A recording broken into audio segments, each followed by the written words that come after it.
Anong sabi ng isang horse dun sa sis niyang horse? Oy, mare! Ngayon, nagjo-joke po sila on the spot. From this side, a letter H. I need a word that starts with H and 5, 4, 3, 2, 1. Horse. Anong nararamdaman ng horse bago mag-performance? E di kabayo.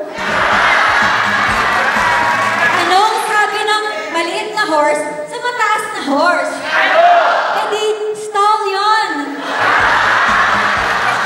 Anong tawag mo sa horse na fake lang? E di pony. Anong sabi ng isang horse dun sa sis niyang horse? Oy, mare! Anong pangsuot ng horse? Eh di polo.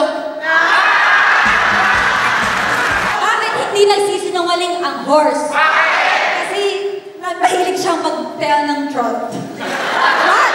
Trot! Trot! Eh di, kinumusta yung mag-mare. Ano sabi nung isa niyang kumer? Mare, I'm sadder than you. Oh, sabi ng mare, I'm sadder than you. Sabi ng isa, oh, the gall. Paano kabahan yung kabayo?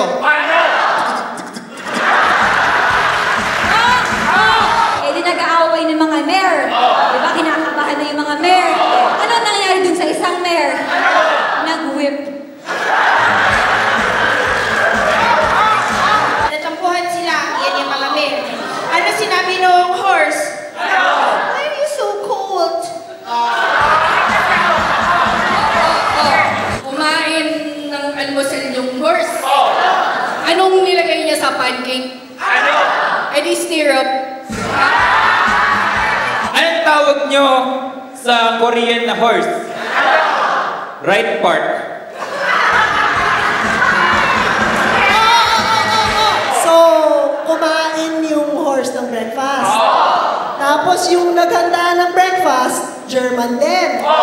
So, anong sinabi ng horse sa German na naghanda ng breakfast? Donkey.